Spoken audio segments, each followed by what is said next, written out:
Hi, Famous here. Today, I present you my version of Bloodied Stealth Commando which focus on DPS while having decent survivability and quality of life. First, I'll show you the pros. It has excellent DPS against all type of enemies and cheap armors. All you need are 5 pieces of 1-star unyielding armor. And because of that, you get all perks of being bloodied, including XP bonus and carry weight. Thanks to Bethesda's favoritism to ballistic weapons, the ammunition are lightweight and relatively cheap compared to the energy ones. As you can see here, the plasma cartridge weighs like 10 times heavier than the ballistic one. And it can be played with or without any buff, while still dealing decent DPS. This clip right here, I didn't have any buff active except from the perks.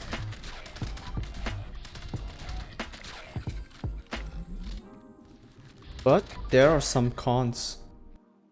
It requires expensive or rare weapon to achieve the maximum peak of performance, but luckily you can even do good DPS with non-legendary fixer. And it's kinda squishy, so you have to be careful when you're not sneaking. It can be mitigated with some perks to prevent to get one hit killed by the enemies, but it's still dangerous to get out of stealth, therefore you might have some trouble with daily ops. Now I'll show you the weapons that I'm currently using right now. The first weapon is Fixer Bloodied, faster fire rate and less fats cost. I use this fixer just for daily stuff. And then my second weapon is a Quad Fixer with 50% fats critical and less fats cost.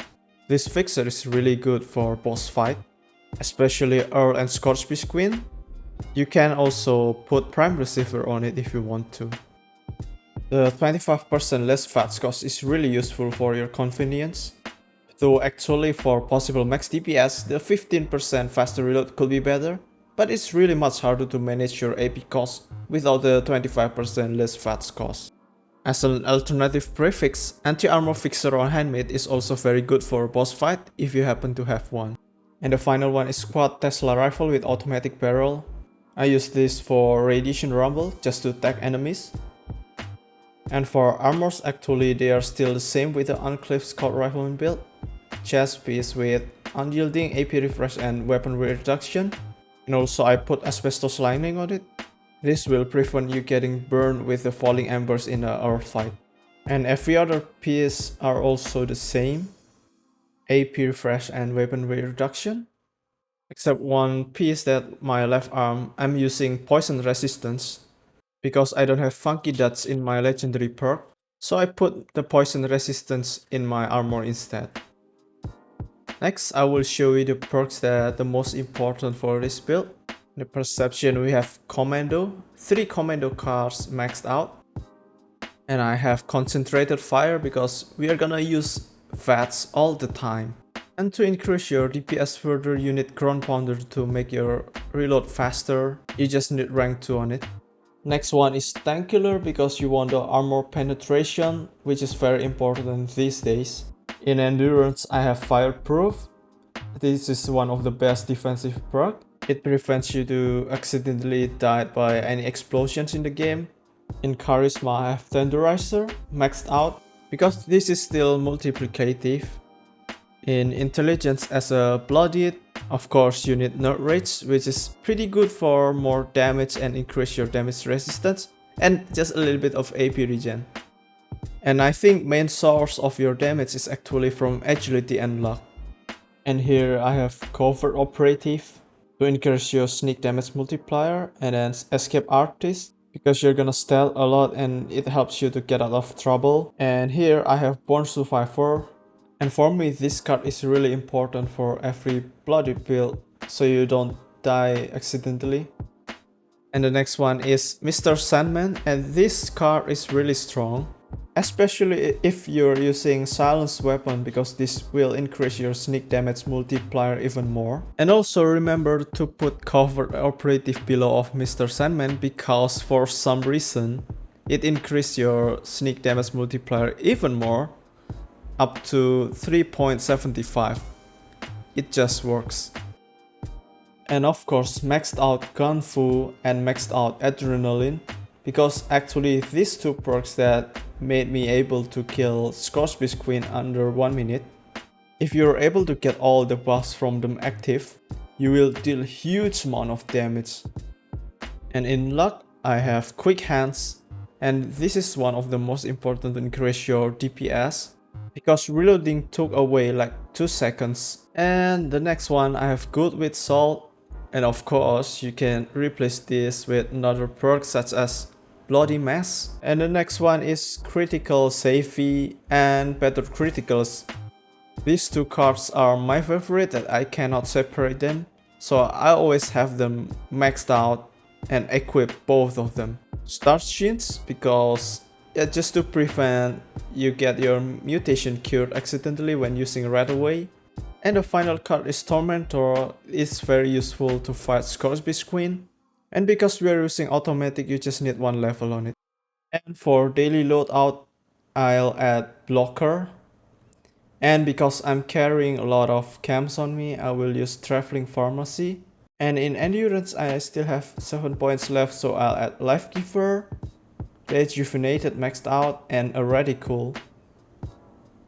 I love those bonus strength for carry weight. And in Charisma, I will use Lone Wanderer if I'm doing it solo. For example, fighting Earth solo. And in Public Team, you might want to use Strange in Number.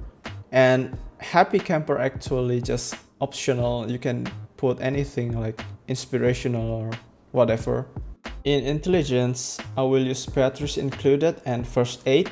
I'm using Batteries Included because I carry a lot of Ultraset Plasma cartridge on me, but this is actually really optional. And for Agility and Luck, they are all still the same.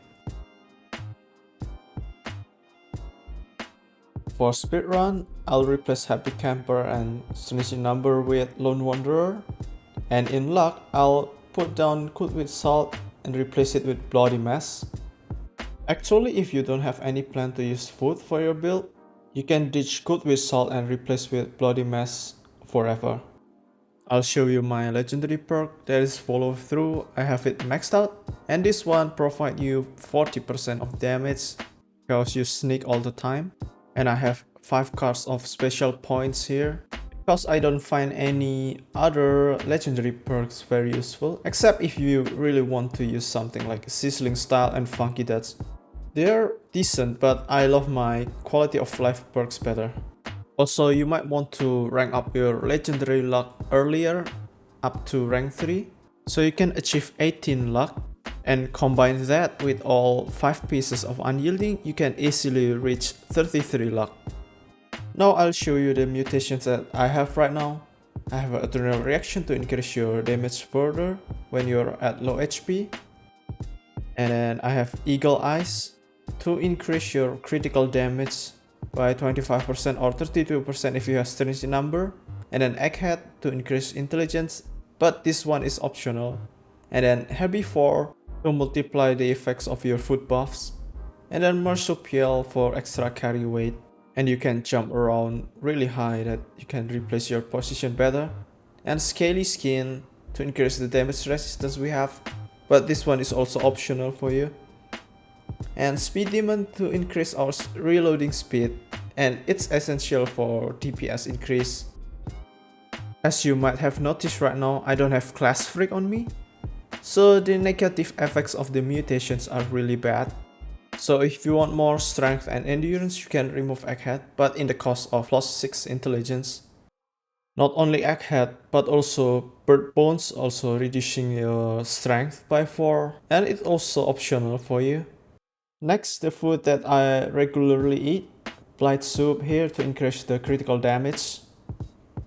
And then Brain Fungus Soup to increase the intelligence for more experience. This is optional. And then I have Corn Soup to increase the AP regen. You can actually replace it with Company Tea if you are not lazy like me. And then I have Cranberry Relish to increase the XP gain even more by 25%. I think if you're lazy, this is better than the Brain Fungus Soup. And then the last one is Pumpkin Pie.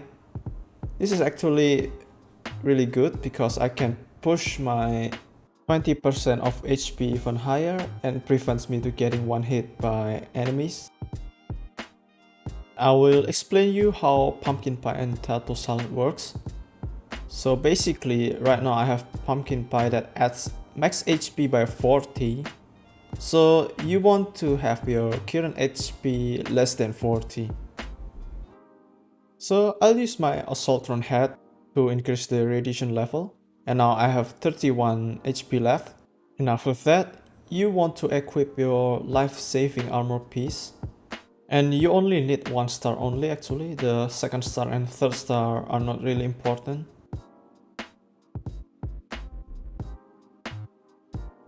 Now that I have equipped all of them, now it's time to eat the pumpkin pie. There you go. Now we are ready to kill Scorch Beast Queen and Earl. Now I'll review my solo Scorch Beast Queen run that happened a few days ago. I took Liquid Courage here, which wasn't very helpful actually. So this time I was very lucky to cripple her wing really quick for the first time. Only took a couple of shots. No, this is kind of messed up. I shouldn't stop shooting.